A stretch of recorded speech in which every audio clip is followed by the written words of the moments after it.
वही अमेरिका था जब वो देश के एक राज्य के मुख्यमंत्री थे तो कई वर्षों तक वीजा नहीं दिया। पहले प्रधानमंत्री जिन्होंने चीन को क्लीन चिट दी, पहले प्रधानमंत्री जिनके शासनकाल में नेपाल भी हमसे दूर हो गया, पहले प्रधानमंत्री हैं कि सारे पड़ोसी नाराज हैं, पहले प्रधानमंत्री हैं कि हमारी विदेश नीति को छोड़कर दूसरों के देश में जाकर वहां पर उनकी राजनीति में हस्तक्षेप कर। आप कह रहे हैं कि आज हमारी सुन रहे हैं, हमने तो उनकी आंखों में आंखें डालकर पाकिस्तान के दो टुकड़े किए, जहां 4 पत्रकार चुन रखे, उनसे धीरे धीरे बात होकर खत्म हो जाती है बात। ये इसका पार्ट बन गई है क्योंकि व्हाट्सएप यूनिवर्सिटी जो चला रहे हैं ना लोग, और ये पढ़ रहे हैं व्हाट्सएप पे नहीं सर, बुक में पाकिस्तान के 2 टुकड़े जिस आर्मी ने कर दिए उसके हाथ बंधे हुए, इसमें व्हाट्सएप के साथ साथ मैं मीडिया को भी जोड़ रहा हूं। वो पॉइंट ऑफ व्यू अपने पर्सपेक्टिव बता रहे हैं, आप सब उनको व्हाट्सएप यूनिवर्सिटी वाले बता दे रहे हैं। देखिए जिस समय कंप्यूटर आया तो बीजेपी सड़कों पर खड़ी थी, कंप्यूटर क्यों आ गया, इससे बेरोजगारी आएगी। आज वही सूचना क्रांति और कंप्यूटर माननीय राजीव गांधी जी का लाया हुआ, उस पर पीठ थपथपा रहे हैं। पीएम केयर फंड का हिसाब नहीं देते, दूसरों पर आरोप डरे हुए लोग महंगाई कहा जाए, ये सब तो देशभक्ति टैक्स लेते हैं। जब नमस्ते ट्रंप का कार्यक्रम होने वाला था तब ट्रंप जिस रास्ते से जाने वाले थे तो उसके आय जो भी झोपड़पट्टी थी उसको तोड़ दिया गया या तो घेर दिया गया। बताइए आप लोगों में से किसी को 2 को पता हो 20,000 करोड़ का एडवर्टाइजमेंट है। 5 पीएम ऐसे पहले भी हो चुके हैं जिन्होंने अमेरिकी कांग्रेस को संबोधित किया है। ये सच है कि प्रधानमंत्री दूसरी बार संबोधित कर रहे हैं, लेकिन लोकप्रियता के पैमाने पर फिर वैसे ही अंतर्राष्ट्रीय मंचों पर कई जगह पर टिप्पणियां भी पीएम पर होती हैं। तो सिर्फ लोकप्रियता का पैमाना और बढ़ती लोकप्रियता का ग्राफ इसे कैसे माना जा सकता है पीएम मोदी के लिए? ये तो बेहतर होता कि आप अमेरिकन से पूछते कि उन्हें क्यों लगता है कि प्रधानमंत्री जी उन्हें 2 बार संबोधित करें, लेकिन मुझे लगता है यहाँ बैठे हर भारतीय को गर्व होगा कि हमारे प्रधानमंत्री, भारत के प्रधानमंत्री अमेरिकन संसद को संबोधित करेंगे। आप देखिए अमेरिका से हमारे सामरिक रिश्तों में कितना बदलाव आया है पिछले 10 वर्षों में, ये प्रमाण देता है। न्यूक्लियर डील हुई 2009 में, कांग्रेस की सरकार थी, हमने विरोध किया था, लेकिन उसके बावजूद न्यूक्लियर डील पे हम आगे बढ़े।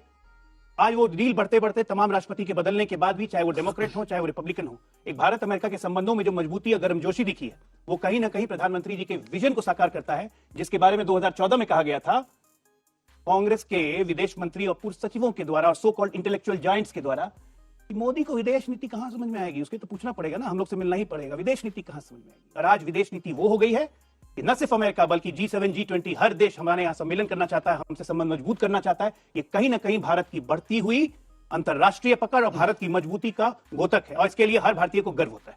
आलोक जी, आप लोग हमेशा प्रधानमंत्री नरेंद्र मोदी की इस बात को लेकर क्रिटिसिज्म करते थे कि उन्होंने ट्रंप और ट्रंप नमस्ते ट्रंप ये वो करके ट्रंप पर बहुत ज्यादा फोकस किया, लेकिन अब डेमोक्रेट्स हो या रिपब्लिकन्स, वो सभी चाहते हैं कि प्रधानमंत्री नरेंद्र मोदी उन्हें संबोधित करें। क्या ये उनकी लोकप्रियता पर मुहर नहीं है अंतर्राष्ट्रीय मंच पर? देखिए वो देश के प्रधानमंत्री हैं और देश के प्रधानमंत्री होने के नाते वो जा रहे हैं।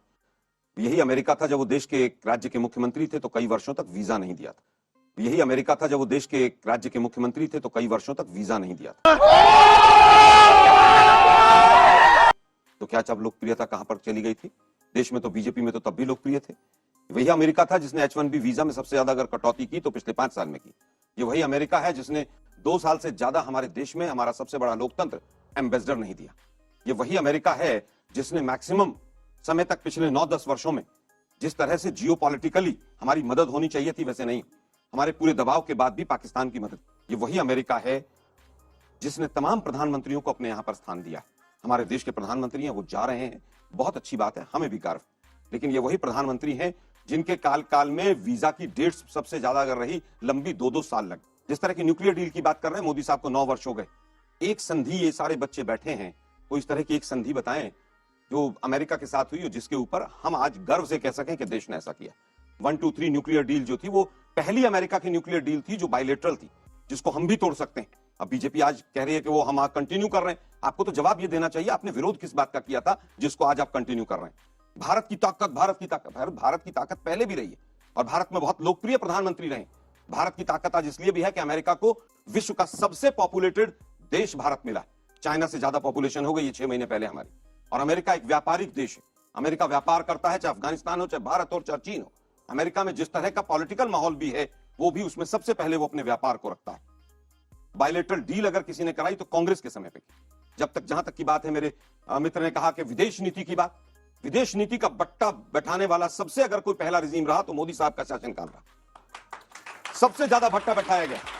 पहले प्रधानमंत्री हैं जिन्होंने चीन को क्लीन चिट दी, पहले प्रधानमंत्री हैं जिनके शासनकाल में नेपाल भी हमसे दूर हो गया, पहले प्रधानमंत्री हैं कि सारे पड़ोसी नाराज हैं, पहले प्रधानमंत्री हैं कि हमारी विदेश नीति को छोड़कर दूसरों के देश में जाकर वहां पर उनकी राजनीति में हस्तक्षेप करते हैं। और उसके बाद फिर जो बाइडेन जब अपना इलेक्शन का मैनिफेस्टो लेकर आते हैं तो 2.5 पेज हिंदुस्तान के अगेंस्ट लिखते हैं। जम्मू कश्मीर के ऊपर पूरा चैप्टर हिंदुस्तान के अगेंस्ट लिखते हैं, क्योंकि आप नमस्ते ट्रंप करते हैं, क्योंकि आपको वहां कुछ गुजरातियों की वोट देनी है और गुजरात आपको जीतना है। विदेश नीति आपने अडानी नीति बना दी। पहले देश के प्रधानमंत्री जो व्यापारी को साथ में बैठाकर ठेके दिलवाते हैं, कोई प्रधानमंत्री ऐसा नहीं रहा। छोटे छोटे देशों को दबाकर आप दूसरे व्यक्ति को बिजली के ठेके दिलवाते हैं। श्रीलंका से बांग्लादेश थे, ये विदेश नीति है आपकी। कभी भी रशिया और पाकिस्तान ने जॉइंट एक्सरसाइज मिलिट्री की नहीं की। पहली बार मोदी जी के शासनकाल में हुआ कि जो हमारे एक बहुत अच्छे दोस्त थे और एक सबसे बड़ा जो दुश्मन देश था, वो दोनों मिल गए और मोदी जी क्लीन चिट देते रह गए। ठीक है, जवाब दीजिए अजय आलोक जी। गले मिलने और स्टेट डिनर से नहीं होगा, कौन सी ऐसी संधि जिससे भारत को, भारतीयों को फायदा होगा? कुंठा और निराशा से भरे मन से जब भी आप वक्तव्य देंगे तो ऐसे ही ऐसे फुलझड़ी और अच्छे अच्छे शब्द निकलेंगे। नरसिम्हा राव की एक किताब थी, उन्होंने अपने जीवन में किताब लिखा, उसमें एक लाइन लिखा था, अब मुझे किसी का डर नहीं है क्योंकि जॉर्ज बुश मेरे पीछे खड़ा है। ये थी विदेश नीति उस समय की, और आज की विदेश नीति है कि ना हम आंख झुका के बात करते हैं, ना आंख उठा के बात करते हैं, हम आंख मिला के बात करते हैं। और आज हमारे शर्तों पर हिंदुस्तान की शर्तों पे सारे देश एग्रीमेंट करते हैं। ये कहते हैं नेपाल से संबंध खराब हो गया है, ट्रेन चल रही है नेपाल से भारत की जिसका उद्घाटन हुआ है, कहते हैं नेपाल से संबंध खराब हो गए। बांग्लादेश को हम बिजली दे रहे हैं, पड़ोसियों से हमारे संबंध खराब होंगे तो हम बिजली बांटेंगे। आज की तारीख में विदेश नीति में जितनी मोदी जी की पकड़ है, अगर उतनी पकड़, उसका 10% भी पकड़ कांग्रेसियों को होती तो देश का नक्शा कब बदल गया। छोटा सा उत्तर दूंगा। 1971 के युद्ध में अमेरिका का बेड़ा खड़ा हुआ था यहां पर, और इंदिरा गांधी जी की कूटनीति थी। आप कह रहे हैं कि आज हमारी सुन रहे हैं, हमने तो उनकी आंखों में आंखें डालकर पाकिस्तान के 2 टुकड़े किए। आप कहते हैं कि अमेरिका की विदेश नीति पहले ऐसी थी, पहले सुनता नहीं था, कोई सुनता नहीं था तो हम सुनाते थे। अब मैं केवल ये पूछना चाहता हूं कि आप चाइना की बात करते हैं, तमाम देशों की बात करते हैं, आप केवल और केवल विदेश नीति को भी अपने प्रचार का माध्यम बनाते हैं। आप दूसरे देशों में जाकर कहते हैं कि हिंदुस्तान में 2014 से पहले कोई जन्म लेता था, ये विदेश में जाकर कहते हैं आप, तो उसको शर्म आती थी। ये विदेश नीति है आप विदेश में जाते हैं, हुटिंग कराते हैं अपनी। किसी देश के प्रधानमंत्री को हुटिंग कराते हुए हिंदुस्तान में देखा है आपने? कि अपने ही देश के लोगों को इकट्ठा करो और जय जयकार कराओ। ऐसा है, टेलीप्रॉम्प्टर के माध्यम से आप पढ़ते हैं। एक प्रेस कॉन्फ्रेंस हिंदुस्तान के प्रधानमंत्री ने 9 साल में विदेश की भूमि पर नहीं की। हर प्रधानमंत्री जाता था, प्रेस कॉन्फ्रेंस करता था, हिंदुस्तान के मीडिया को साथ लेकर जाता था। यहां 4 पत्रकार चुन रखे हैं, उनसे धीरे धीरे बात होकर खत्म हो जाती है बात। प्रेस कॉन्फ्रेंस जो प्रधानमंत्री विदेश की भूमि पर जाकर नहीं कर सकता, उससे असफल विदेश नीति किसी प्रधानमंत्री की। एक बस जवाब दे दूं। आपकी दिक्कत यह है कि आपको एक ऐसे व्यक्ति से दिक्कत है जो देश को आगे बढ़ा रहा है, जिसको देश का समर्थन। अरे बताइए, आप ये बताइए ना, आप ये बताइए। तो सही, कैसे बढ़ा? हमारे साथ आर्मी के एक्सपर्ट लोग बैठे हुए हैं, मैं इनसे पूछना चाहूंगा, क्या अमेरिका ने आज तक किसी भी हथियार को नाटो देशों के अलावा किसी को दिया है? पहली बार हमको ड्रोन दे रहा है, पहली बार हमें अत्याधुनिक टेक्नोलॉजी दे रहा है। क्यों? इसे क्योंकि उसको भी इच्छा है कि भारत से संबंध मजबूत हो और भारत से बराबरी का संबंध मजबूत हो, जो भारत के हित में है। लेकिन आपको दिक्कत यह है कि मोदी के विरोध में आप भारत के हितों को भी अनदेखा कर देते हैं। ये क्या ये सच है? क्या ये सच है? बंद कर दीजिए। बीजेपी का वो हिंदुस्तान को एक मार्केट समझ रहा है और आप अपने आप को मार्केट बनाकर उसके सामने रख रहे हैं, उसमें गौरवान्वित है आप। घनश्याम जी, क्या विदेश नीति पर विपक्ष और सरकार को एक बोली बोलनी चाहिए? आज से 3 साल पहले गलवान में सेना के 20 जवान शहीद हुए थे।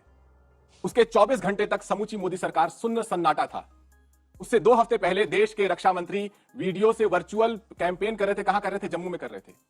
और उससे 7 साल लगातार प्रधानमंत्री जी चीन के प्रीमियर से 18 बार मिल चुके थे।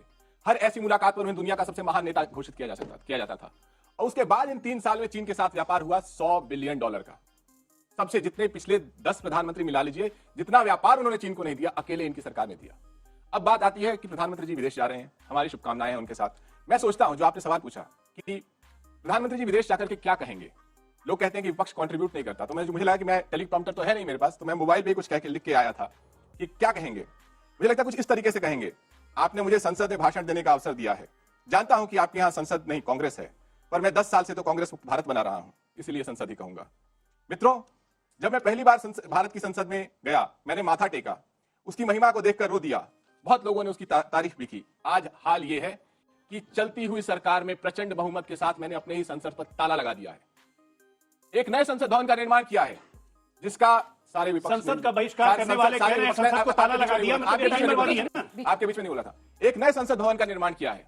मेरा जो व्यक्तित्व है वो अद्भुत है। मैंने एक जगह कहा कि देश के 600 करोड़ लोगों ने मुझे वोट दिया।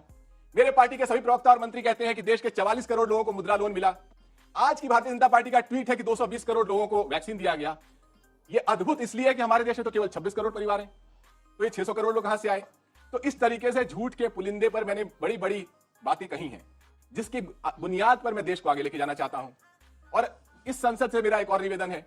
मेरे एक मित्र हैं, यूं तो बहुत अजीज रहते हैं मेरे साथ, अक्सर आया जाया करते थे जहाज में, आज नहीं आए। उन्होंने कहा है कि आप संसद के पास जाएंगे तो एक हिंडनबर्ग है, उसे भी लेते आइएगा, क्योंकि उसकी रिपोर्ट को दबाने की हमने पूरी कोशिश की। अगर वो हिंडनबर्ग इंडिया में होता तो हम सीबीआई, ईडी लेकर के उसको ले आते यहां पर, लेकिन आपके पास तो FBI है, उसको ले आइए। इस तरह की बातें जब प्रधानमंत्री कहेंगे, तब देश में जो असली हालचाल है, जो उनके नेतृत्व का असली सूत्र है, वो देश के सामने आएगा, दुनिया के सामने आएगा। वरना भारतीय जनता पार्टी कुछ भी कह सकती है। यहां पे लगभग 200 लोग हैं, ये कहते हैं 44 करोड़ लोगों को इन्होंने मुद्रा लोन दिया है। हाथ खड़ा कीजिए यहां पे, आप किसी को भी जानते हैं जिसको मुद्रा लोन मिला हो, हाथ खड़ा कीजिए। कहते हैं एक परिवार में 2 लोगों को दिया है। आप एक परिवार घूम के बता दीजिए जिसको 2 लोगों को दिया है। तो झूठ के पुलिंदे पे देश की ना विदेश नीति ये बनती सब है, पीएम वहां ना बोलेंगे देश- कांग्रेस के सामने, अमेरिकी कांग्रेस के सामने कुछ भी बोल सकते हैं। जो टेलीप्रॉम्प्टर पीएम के मोड में आ गए थे, इसलिए टेलीप्रॉम्प्टर में लिखा रहेगा आप वही इसका जवाब दीजिए। मेरा आपसे सवाल है, आपने बोला था, कहते हैं इंदिरा गांधी जी ने क्या कहते हैं आंख से आंख मिला के यूएस को बोला था कि आप ऐसे कीजिए, बट जब क्रायोजेनिक इंजन इंडिया में आया था तब भी यूएस ने हमको और यूएस के स्पाइस ने हमको रोका था क्रायोजेनिक इंजन को इंडिया में लाने से। तो तब कहाँ गई थी कांग्रेस पार्टी, तब कहाँ उनका डिप्लोमेसी गई थी? क्या बोला तूने? जब क्रायो इंजन इंडिया में नहीं आ पाया। ठीक है, छोटा सा जवाब। देखिए, चाहे वो परम 10,000 कंप्यूटर रहा हो, चाहे क्रायोजेनिक इंजन रहा हो, और चाहे पोखरण परीक्षण के बाद तमाम तरह के न्यूक्लियर के वेपन्स और न्यूक्लियर पावर के लिए जो इक्विपमेंट चाहिए उसके ऊपर प्रतिबंध रहे हो, कांग्रेस पार्टी ने हमेशा से लड़ाई लड़के उन लड़ाइयों को जीता है। आज हमारे पास क्रायोजेनिक इंजन भी है, मौसम को पहचानने के लिए एनसो इंडेक्स को पढ़ने के लिए परम 10,000 भी है, कंप्यूटर टेक्नोलॉजी भी यूएस से आई। लेकिन मैं फिर कहूंगा कि हमारा रशिया यूएस से अच्छा दोस्त हमेशा रहा, वो हमारे हाथ से निकल गया। ये सरकार का बहुत ठीक है, बड़ा इस पर मैं जवाब failure है। दूंगी आपसे, लेकिन पहला मैम मेरा कांग्रेस से सर से क्वेश्चन है। उन्होंने बोला कि पीएम एटलीस्ट कुछ भी बोलेंगे, कुछ भी बोल सकते हैं, बट वो राहुल गांधी की तरह वहां जाके देश की बेइज्जती तो नहीं करेंगे, एटलीस्ट डेमोक्रेसी पर सवाल नहीं उठाएंगे। एक बात बताइए। नहीं, मैं उत्तर देता हूं। कांग्रेस से सवाल पूछा, देखिए बहुत बहुत सीधा प्रश्न है लोकतंत्र पर। बहुत बड़ा एक नेटवर्क है जो राहुल गांधी को बदनाम करने में हजारों करोड़ रुपए ये भी खर्च उसका करता हिस्सा है। मैं नहीं कह रहा ये हिस्सा है, ये इसका पार्ट बन गई है, गई क्योंकि है। व्हाट्सएप यूनिवर्सिटी जो चला रहे हैं ना लोग, और ये पढ़ रहे हैं। मैं इनसे अभी पूछता हूं, राहुल गांधी जी ने कौन सी बात ऐसी कही यूएस में जिससे देश की बदनामी हुई, एक बताएं। सर कांग्रेस ने बोला था कि हमारे देश में लोगों को सही सम्मान नहीं मिलता है और गरीबी इतनी ज्यादा है, हर चीज को लेकर उन्होंने बहुत गलत वे में बोला था, सीधा नहीं, सीधा मुझे केवल ये बताइए, law के गरीबी ऊपर के उन्होंने आंकड़े, क्वेश्चन गरीबी के किया आंकड़े था। हिंदुस्तान की वेबसाइट पे नहीं? नहीं, मैं कह रहा हूं क्या वेबसाइट पर हिंदुस्तान के नहीं? क्या नीति आयोग की वेबसाइट पर नहीं? ये व्हाट्सएप यूनिवर्सिटी का कमाल, नहीं, सीधा ब्रेन वॉश आपको करो बोला है, लोगों लोकतंत्र का। पर राहुल गांधी ने क्या मैं कहा फिर था? कहूंगा लोकतंत्र के ऊपर, कैम्ब्रिज में। मैं फिर कहूंगा नहीं, मुसलमानों पे अत्याचार हो रहा है। अरे भाई, उसी तरह जो 80 के दशकों में एक बात दलित पर बताइए, लोकतंत्र पर अत्याचार हो रहा है या मुसलमानों पर नहीं हो रहा है? आप जम्मू कश्मीर में 50 सांसदों को यूएस के लेकर आते हैं, क्या दिखाने के लिए लेकर आए थे भाई? क्या अत्याचार हो रहे हैं वो एनसीआरबी के आंकड़ों में नहीं दिख रहा है? मॉब लिंचिंग की न्यूज क्या अमेरिका में नहीं पढ़ी जा रही? अरुण जेटली साहब का स्टेटमेंट शायद इस बच्ची ने, छोटी बहन ने नहीं पढ़ा होगा। उन्होंने स्वयं कहा कि आज देश क्या और विदेश क्या। मोदी जी ने जितने स्टेटमेंट देश को बदनाम करने के लिए दिए हैं, ठीक है, क्या उतने किसी ने दिए? छोटा सा जवाब। मोदी जी तो कहते हैं कि 2014 से पहले, आपका जन्म शायद 2014 से पहले का हो। आपको शर्म आती है कि आप हिंदुस्तान में जन्म हुआ? एक मिनट सुनिए, ये मोदी जी का आलोक जी statement है। सुनिए, मैं आपसे सवाल है कि आपने बोला कि प्रधानमंत्री मोदी से सारे देश नाराज है, किस वे पे नाराज है? मैं बताता हूँ आपको। मैंने तो ऐसा नहीं कहा। आपने बताया कि पड़ोसी सारे देश नाराज है, मोदी जी से मैंने ऐसा स्टेटमेंट नहीं दिया। पड़ोसी मुल्कों की बात कर रहे हैं। पड़ोसी मुल्क विदेश नाराज नीति है। की प्रश्न बात। क्या है? पूछे पूछे। हाँ। इन्होंने इंडिया आर्मी की, मतलब कि जो आर्मी के हाथ इन्होंने बांध रखे थे, जो अटैक होते थे पाकिस्तान के, फायर होते थे, तो इन्होंने कांग्रेसी में फायर नहीं कर सकते थे। अगर पाकिस्तान फायर कहाँ करता है पढ़ा तो आपने? इंडिया व्हाट्सएप पे? व्हाट्सएप पे नहीं सर, बुक में अरे पढ़ा है पाकिस्तान के 2 टुकड़े जिस आर्मी ने कर दिए उसके हाथ बंधे हुए थे। सर आपने सोच समझ के बोलो बच्चों, मना कर रखा था कि जब हमने तक मना कर रखा। कहाँ पढ़ा है? कहाँ है? फर्स्ट टाइम पे आप मतलब कि फायर नहीं कर सकते आप, कहाँ इससे पढ़ नाराज लिया? है। ये व्हाट्सएप और यूनिवर्सिटी का ही इंडिया से जो कमाल है, पाकिस्तान में जो पैसे करोड़ों जाते रुपया थे, खर्च किया जा बात रहा है। समझिए तो कहाँ पहुंचना चाह रहा है, पहुंचो। इंडिया से जो पैसे जाते थे इसलिए, और उसके बाद से जब प्रधानमंत्री पैसे मोदी जी ने जाते- जब आंख दिखाना चालू किया, उसके बाद से पाकिस्तान जो है रोड पे आने लगी, तो इससे नाराज है आप अच्छा, कांग्रेस वाले। ठीक है, अगला प्रश्न जल्दी पूछो। मेरा आलोक जी से प्रश्न है, मैं पेशे से शिक्षक हूँ, कि जब भी हम कोई अच्छा काम करें तो हमें उसको अप्रिशिएट करना चाहिए, और अगर गलत कर रहे हैं तो उसके लिए हमें एडवाइस करना चाहिए। आपने अभी कहा कि इंडिया जनसंख्या में नंबर 1 हो गया है, लेकिन आपको शायद ये नहीं मालूम कि इंडिया अभी हाल ही में दूध उत्पादन में नंबर 1 हुआ है, अनाज उत्पादन में नंबर 1 हुआ है, और आपका शुगर में भी वो नंबर 1 हुआ है। आप जो बोल रहे हो आपके कानों में जा रहा है?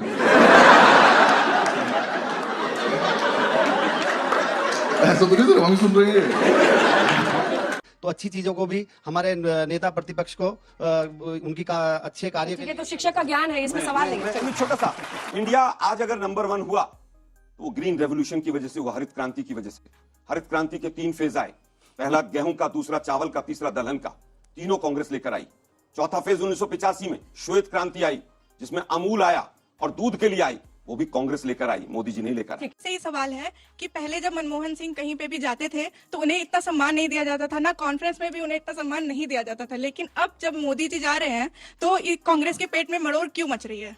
देखिए, मैं समझता हूं कि ये सोशल मीडिया और मीडिया ये भी जनित, WhatsApp। सोशल मीडिया और मीडिया जनित परसेप्शन है। इसमें व्हाट्सएप के साथ साथ मैं मीडिया को भी जोड़ रहा हूं।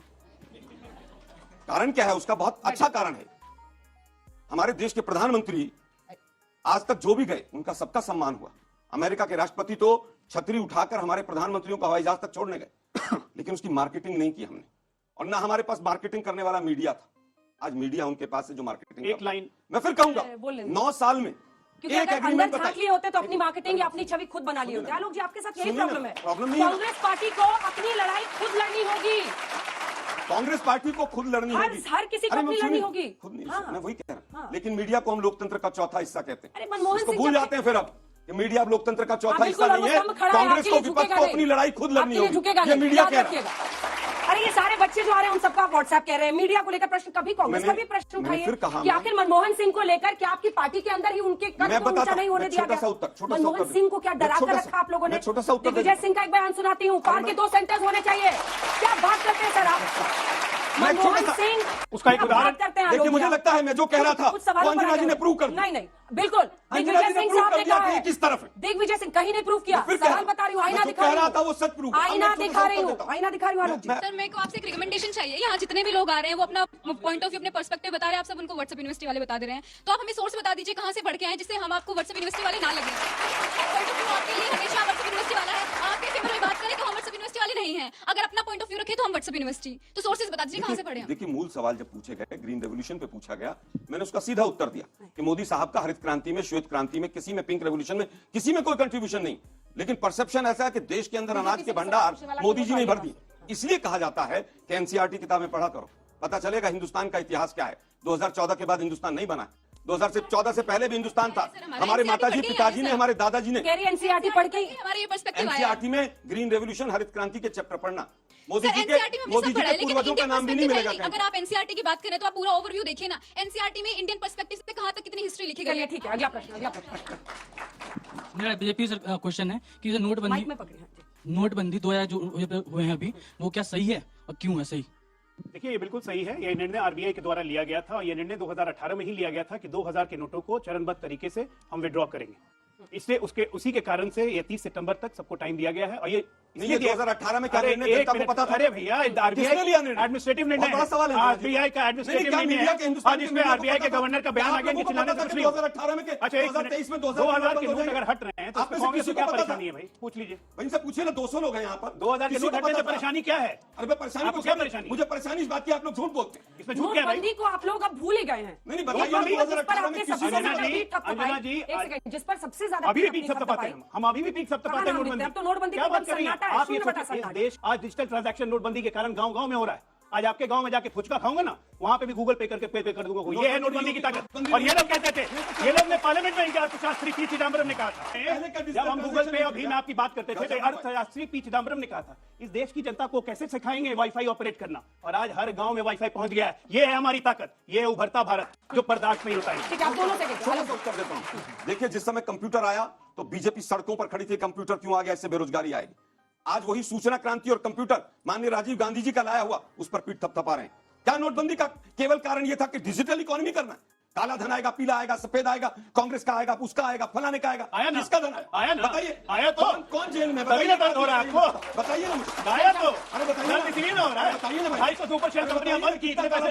अरे 1.5 लाख करोड़ से ऊपर की सीजर हुई है। क्या बात कर रहे हैं आप? 150 लोग वहां पर लाइन में खड़े खड़े मर गए। 1.5 लाख करोड़ की ऊपर की सीजर हुई है, इसीलिए दर्द हो रहा है। अरे भाई, किसकी सीजर हुई है? आइए, बगल में समाजवादी पार्टी जो बैठी हुई है, याद होगा कानपुर में किसका नोट पकड़ा गया, और उसमें 13,000 करोड़ रुपए के साथ एक व्यक्ति। अरे परिवार का भ्रष्टाचार छोड़ दीजिए ना, देश ऐसी सही हो जाए। निकले। नोटबंदी में सारे गबन भाजपा ने किए। पीएम केयर फंड का हिसाब नहीं देते, दूसरों पर आरोप। यहाँ पर आपके सामने, आप सब पढ़े लिखे हैं, आपके सामने इन्होंने बोला कि नोटबंदी का निर्णय आरबीआई ने लिया था। हाथ खड़ा कीजिए, आपको लगता है मोदी जी ने लिया था?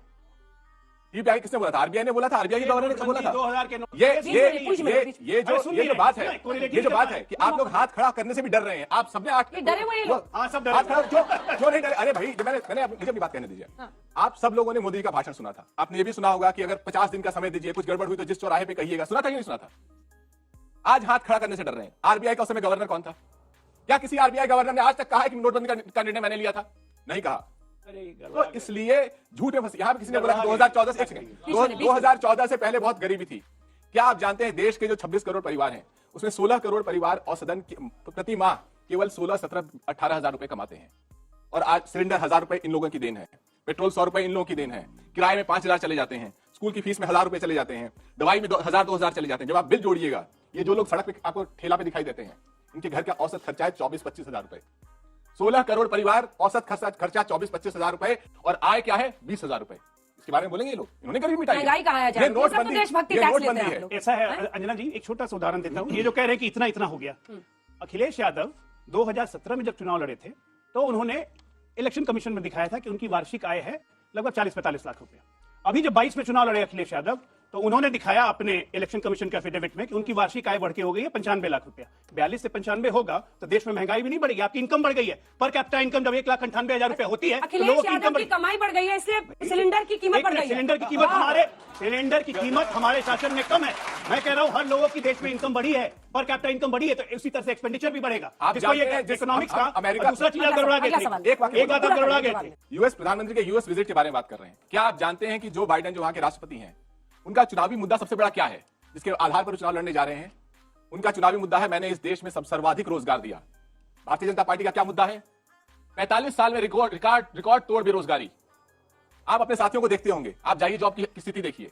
अग्निवीर जैसे कार्यक्रम जो लाए गए, जिसने आर्मी की, डिफेंस की, मैं उसी बैकग्राउंड से आता हूं, जिसकी रीढ़ तोड़ दी उन्होंने। क्यों? क्योंकि पकोड़े तलने के अलावा ये युवा को कुछ दे ही नहीं सकते। मेरा सवाल अजय जी से है। जब नमस्ते ट्रम्प का कार्यक्रम होने वाला था, तब ट्रम्प जिस रास्ते से जाने वाले थे तो उसके आय जो भी झोपड़पट्टी थी उसको तोड़ दिया गया या तो घेर दिया गया। तो मेरा सवाल आपसे ये है कि ये बात किसी से छिपा नहीं है कि मोदी सरकार एडवर्टीजमेंट पे कितना खर्च करती है, तो क्या वो एडवर्टीजमेंट का पैसा हम उन घरों को बनाने में नहीं कर सकते? देखिए, सबसे पहली बात कि जब भी कोई राष्ट्राध्यक्ष हमारे यहाँ आते हैं तो उनका एक सिक्योरिटी का प्रोटोकॉल होता है जिसको आप अनदेखा नहीं कर सकते। वो जिस रास्ते से जाएंगे उसको सैनिटाइज करना, उनकी सिक्योरिटी, उनकी पूरी सुरक्षा की जिम्मेदारी देश की होती है, उस प्रदेश की होती है। और सिक्योरिटी के हिसाब से जो भी कंसर्न होंगे, जिस मकान को भी हटाया गया होगा उसको कॉम्पनसेशन भी मिला होगा, ऐसा नहीं होता है कुछ भी। जी, मेरा अजय जी सवाल है कि जैसे आप बोलते हैं कि विदेशों में मोदी जी की लोकप्रियता बढ़ रही है, पर कर्नाटक में आपकी सरकार चली गई, साउथ में आप लोग साफ हो गए, हिमाचल में आपकी सरकार चली गई, पंजाब में चली गई, जो देश में आपकी लोकप्रियता कम हो रही है उसके ऊपर मतलब आप कब समीक्षा करने जा रहे हैं? देखिए, सबसे बड़ी बात कि अगर आप कहेंगे कि कर्नाटक में सरकार चली गई तो उसका जवाब यह है कि 4 महीने पहले गुजरात में थंपिंग मेजोरिटी से सरकार बनी। अगर आप कहेंगे कर्नाटक हिमाचल में सरकार चली गई तो उसका यह जवाब है कि पिछले साल उत्तर प्रदेश में अकेले दोबारा चुन के योगी जी आए। तो ये मानते हैं हम, कर्नाटका में जनता ने हमें स्वीकार नहीं किया, जनादेश को हम सर झुका के स्वीकार करते हैं, हम कोई ईवीएम पे दोष नहीं लगाते। लोकतंत्र में जनता महान होती है। आपने काम नहीं किया, आप अपेक्षाओं पे खड़ा नहीं उतरे, जनता आपको नहीं चुनेगी, ये मान के चलिए। बपौती नहीं है लोकतंत्र किसी एक परिवार की जो कोई पहले देश दोस्त था। हम आज इसी तरह मानते हैं। उस परिवार ने शहादत दी है, उस परिवार के शरीर के लोगों के चितौड़े उड़ गए हैं। वापस आता हूं आपके यहाँ से चूहिया नहीं मरी। मुद्दे पर आता हूं, आप लोगों ने सबने देखा होगा, पूरे देश ने देखा, G20 सुनने में आया है कि लगभग 20,000 करोड़ का एडवर्टीजमेंट का खर्चा हुआ है। भारत को क्या 2 चीजें मिली हैं, आप में से कोई बता सकता G20 की बैठकों से? बताइए, आप लोगों में से किसी को 2 को पता हो 20,000 करोड़ का एडवर्टीजमेंट है। बच्ची पीछे से टूरिज्म कह रही है, पर्यटन। 20,000 करोड़ रुपया खर्च करके टूरिज्म मिला हमें G20 से। शर्म आनी चाहिए आपको। फोटो जीवी एडवर्टीजमेंट की सरकार है, इसके आगे कुछ नहीं। खत्म। साला हिंदुस्तान में जब तक सलीमा है लोग बनते रहेंगे। अब बताइए मैं क्या करूंगा? एक बहुत सिंपल सी टिप आपके साथ शेयर करती हूँ। अपने हाथ को इस तरीके से रखिए। If you look at this from your side, आपका लेफ्ट हैंड आपको बी के जैसे दिखेगा और राइट हैंड आपको डी के जैसे दिखेगा। B and D. B for थोड़ी मदद रखिए। वे मैं तेरा मन पर